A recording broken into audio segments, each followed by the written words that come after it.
All pass. நான் அதே flashback போனால் எல்லாம் ஆங்கிலத்திலேயே பேர் இருக்குது. இப்போ டிசி இருக்குது, இது இருக்குது.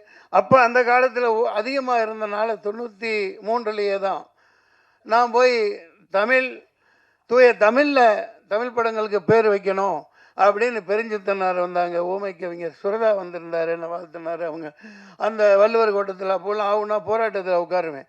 அந்த வாரத்திலேயே டாக்டர் கலைஞர் அவர்கள் தூய தமிழில் வைக்கப்படுகிற பெயர்களுக்கு படங்களுக்கு இவ்வளவு மானியம் அப்படின்னு 5 லட்சம் 7 லட்சம் அனௌன்ஸ் பண்ணாங்க. அது எந்த அளவுக்கு மறுபடியும் அதை நம்ம இப்போ கொண்டு போக முடியும்னு தெரியாது. அந்த விட்டுட்டு நான் ஏன் இந்த அளவுக்கு நான் இப்போ சமீபமாக ஒன்று பாதிக்கப்பட்டேன். எனக்கு மனசு வேதனையாக இருக்குது. அதை இங்கே ஆல் பாஸில் ஏன் சொல்லணுன்னா, இது கலைத்துறை சம்பந்தமானது, நடிகள் சம்பந்தமானது. கருப்புன்னு ஒரு படத்தில் நான் நடித்தேன். 4 பேர் நல்லவுக்கு 4 பேர் எங்களுக்கு பயம் கிடையாதுன்னு பாடல். நான் வில்லனுங்க ஆடுறது. பாலாஜி என்னை சொல்லி புக் பண்ணலையே சார், நாங்கள் கடைசியில் தான் வாரோம், நீங்கள் ஆடுறீங்கன்னு சொல்லி இதே பிரசாத் இதில் பயங்கரமாக ஆட வச்சாங்க. நான் ரிங்கில் நின்று என் பசங்களை கூப்பிட்டு வந்திருந்தேன். அவன் பார்த்து ஏப்பா அந்த பாட்டை எடுத்துட்டாங்க, இப்போ அது நம்ம என்னப்பா பண்ண முடியும், அதை தூக்கிட்டாங்க. சரி பரவாயில்ல, யூடியூப்லேயாவது வரும், யூடியூப்பில் வரும்னாங்க. அந்த நான் சிறப்பாக ஆடி இருந்தேன், கஷ்டப்பட்டு ஆடி இருந்த அந்த ஷாட்டெல்லாம் காணோம். இது ஏன் இப்படி இருட்டடிப்பு பண்ணுறீங்கன்னு தெரியல. நீங்கள் இங்கேயோ டாப்பில் இருக்கீங்க. மார்க்கண்டேயன் குமாரர்கள் ஒன்று கைதி போச்சு, ஓகே சரி, நீங்கள் சம்பாதிங்க, கோடிக்கணக்காக சொத்து வாங்கி போடுங்க, அகரம் நல்ல பேர் எடுங்க. ஒரு நடிகனோட நடிப்பை, ஒரு போர்ஷனை, ஒரு பங்களிப்பை அடுத்தவன் ஜோத்திலேயே மண்ண போடுறீங்க. நான் பகிரங்கமாக குற்றம் சாட்டினேன். உங்களுக்கு ஆண்மை இருந்தால், உண்மையிலே தைரியம் இருந்தால் அதை போடுங்க. RSSR பிரபு அவருக்கு கேட்குறேன், நான் என்ன ப்ரொடக்ஷன் நம்பர் 73 குரூப் டான்ஸராக இருக்கலையே, 86லேயே நான் கவுன்சிலையும் தனஞ்சயன் இவங்கெல்லாம் அரக்கால்டாயர் போட்டுட்டு இருக்கையிலேயே நான் ப்ரொடியூசர் ஆனவன். 86லேயே நான் ராஜ்கரண்டி ஃபிலிம் 73 நம்பர். இப்போ எனக்கு வயசாக இருக்கலாம், நான் நாளைக்கு நிச்சயமாக உத்வேகமாக இருக்கேன். நான் படம் எடுத்து படத்தில் தான் போட்டுக்கிட்டு இருக்கேன். நான் 100 படம் எடுப்பேன், வருஷத்துக்கு 4 படம் எடுக்கத்தான் போகிறேன். நீங்கள் நல்ல கதைகளோடு வாங்க, ஒரு கட்டா குஸ்தி மாதிரி, ஒரு பரிமளா, இந்த மாதிரி ஏகப்பட்ட கதைகளோட வாங்க, நான் ஆயத்தமாக இருக்கேன். ஆனால் SR பிரபு அன்னைக்கு சொன்னது நாங்கள் அப்படியே விற்றுட்டோம், ஆடியோ கம்பெனிக்கு விற்றுட்டோம், இனி நான் என்ன பண்ண முடியும்? இது என்ன ஒரு பொறுப்பில்லாத. நான் என்ன 350 படங்கள் நடிச்சிட்டேங்க.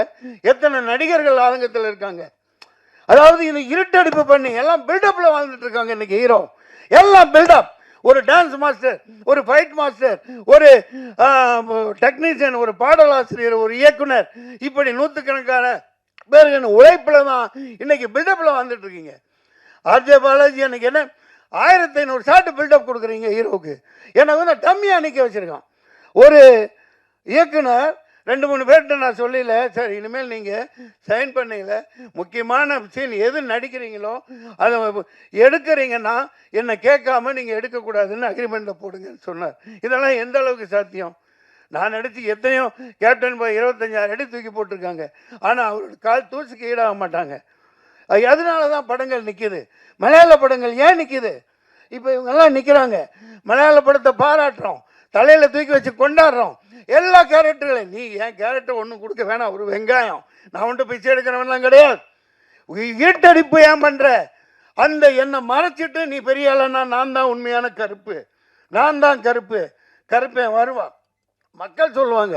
தைரியம் இருந்தால் அந்த சாட்டை போடுங்க சார். நான் கஷ்டப்பட்டு ரிங்கில் ஆடினேன் சார், காணா சார், யூடியூப்பில் போடுறேன்னு சொன்னாங்க சார். அதுக்கப்புறம் யூடியூப்லையும் போடல. அந்த பர்டிகுலர் நான் நடித்ததை, நான் ஆடினதை, அது 2 நிமிஷம் ஷார்ட்டாக இருக்கலாம், 4 நிமிஷமாக இருக்கலாம். சூர்யா சார் இது விக்ரமத்தில் 5 நிமிஷம் தானே வந்தார். அந்த ப்ரெசன்ஸ் தானே, ஆடியன்ஸ் எல்லாத்துக்கும் இருக்காங்கல்ல சார். பசங்க பாவம், அவனுக்கு பதில் சொல்ல முடியல. கூட்டு போயிருந்தேன் ஷூட்டிங்கு. அப்பா என்னப்பா நீ அப்படி ரிங்கில் அந்த இடத்துல ஆடினேன், பாட்டெல்லாம் ஷார்ட் உடைச்ச, எல்லாம் செய்ய சொன்னாங்க, ஏன் போடலை? நான் உங்களுக்கு என்ன பதில் சொல்கிறது? இது என்ன இந்த மாதிரி ஒரு அயோக்கியத்தனம்? முதல்ல ஹீரோவாக இருங்க, நல்லா சம்பாதிங்க, என்னமோ வேணாலும் பண்ணுங்க. ஆனால் சினிமாங்கிற ஒரு கூட்டு குடும்பம், அதை ஞாபகம் வச்சுக்கோங்க. இது ஆல் பாஸ் வெற்றி அடைவோம். இந்த மாதிரி நிறைய பேர் வரணும். சினிமாங்கிறது ஒரு தனிப்பட்ட கதாநாயகனுக்கு அல்ல, ஒரு ஜனநாயகம் வந்தான்னா 100 பேர் கூட்டு போனாங்க. மலேசியா செலவு பண்ணி கூட்டு போனான், அவன் ஜனநாயகன். இங்கே நடக்கிற மதுரைக்கு கூட்டு போகல. யாரும் என் இடத்துல நான் அடட்டி பரவாயில்ல. யாரோ ஒரு பொண்ணு அவர் கூட இருந்தது, அது ஆடுது, படத்தில் நடிக்கிறது. இவர் கோட்டு போட்டுக்கிட்டு ஆடுறாரு. அடே நீ நல்லா ஆடு, நல்லா ஆடு, ஆனால் என்னை எதுக்கு போட்ட, ஏன் இப்படி இருட்டடிப்பு பண்ண, ஏன் பயம்? 2 நிமிஷம் ஷார்ட்டாக இருக்கட்டும், 4 நிமிஷமாக இருக்கட்டும், நீ போடு, காட்டு, மக்கள் பார்த்துக்குவாங்க. உனக்கு தானே பேர் வருது, உன் கம்பெனிக்கு தானே பேர் வரும். அந்த மாதிரி பகிர்ந்து கொடுக்க மாட்டேங்கிறாங்க தனஞ்சயன். நீங்கள் என்ன என்சைக்ளோபீடியா இதுதான், இதை முதல்ல நோட் பண்ணுங்க. சும்மா ஜால்ரா போட்டுட்டு போகிறதுக்கு ஆள் பாஸ் நல்லா இருக்கார், நல்லா ஓடும், ஏய் நல்லா இருந்தால் தான் படத்தை பார்ப்பான். ஒவ்வொருத்த கண்ட்ரிபியூஷனை காட்டு. இந்த பெஜான் ஜோசன் எவ்வளோ கஷ்டப்பட்டு போட்டிருப்பாரு, எப்படி பேர் வாங்கியிருப்பாரு. அவர் உழைப்ப சுரண்ட நான் மறைச்சு அவர் சும்மா இருப்பாரா? I don't care, I care time no about others. Shame on them. மக்கள் இருக்காங்க, இதை சொல்லியிருக்கேன் பாருங்க. உடனே விர்ச்சுவல் இது வச்சுருக்காங்க, அந்த ஐடி விங் வச்சுக்கிறானுங்க. இவனுங்களுக்கு வேலை கொடுக்குறானுங்களோ இல்லையோ, கீழே போய் எழுதுவானுங்க, நீ உன் பையன் கஞ்சா அட பைத்தியக்காரன் நாதாரிங்களா, என்னமோ காலேஜ் பையன் கொடுத்துருக்கான்னு சாப்பிட்ருக்கான், இன்னமும் சொல்லிட்டு இருக்காயா. நான் என்ன நல்ல வேலை செஞ்சாலும் கீழே போய் உன் பையன் கஞ்சா அடிப்பான் தெரியாதா? இப்படி ஒரு அறிப்படுத்த சனியனுங்க நாட்டில் சுற்றிட்டு இருக்குது. அவனுங்களுக்கு அதே தான் வேலை. பெட்டர்ஸ் கழுவ மாட்டானுங்க, அதை சொரிஞ்சுக்கிட்டே இருப்பானுங்க, குரங்குக்கு போடுற மாதிரி. ஆல் பாஸ் அற்புதமான பெயர். இனிமேல் இங்கே விளம்பரம் என்று கொடுத்தால்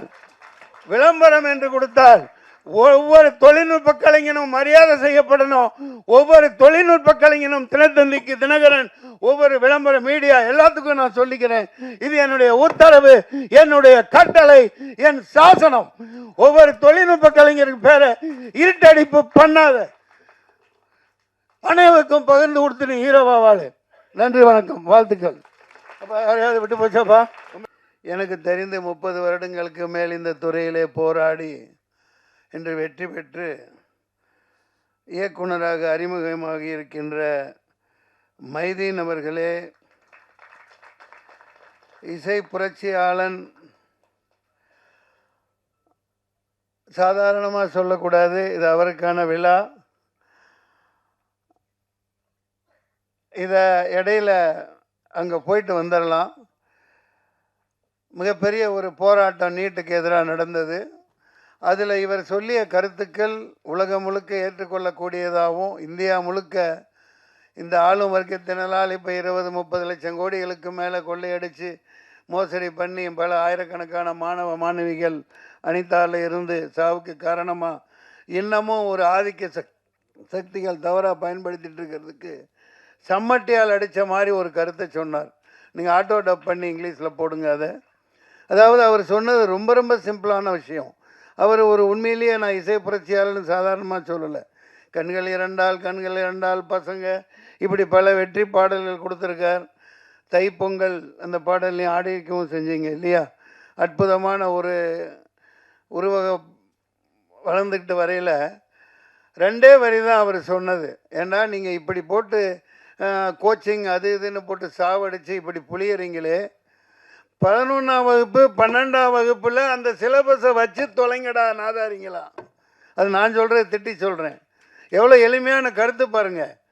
எதுக்கு அந்த சிலபஸை இந்த கோச்சிங்னு போட்டு கோடிக்கணக்காக கொள்ளையடிக்கிறாங்களே, நீ என்ன வெங்காயம் என்னமோ இளவ வை, அந்த படிப்பை 11ஆவது 12ஆவதுல வச்சு தொலைங்க அப்படின்னு பயங்கரமான ஒரு உண்மையை சொல்லியிருக்கார். அவர் பல அரசியல்வாதிகளுக்கு முன்னோடியாக நெத்தி போட்டில் அடித்த மாதிரி ஒரு இதை பண்ணியிருக்கார். அதற்காக red salute mister James Vasanthan. மேலும் ஒளி ஓவியர், இந்த படத்தின் ஒளிப்பதிவாளர் மாண்புமிக்க டாக்டர் தில்ராஜு அவர்களே. நான் என்னடா மாண்புமிக்க டாக்டர்னு சொல்கிறான்னு சில பேர் யாராவது தப்பு கணக்கு போடுவாங்க. நீங்கள் அந்த மாதிரி உட்காந்துருக்கீங்க. டைரக்டர் தைரியமாக இருங்க.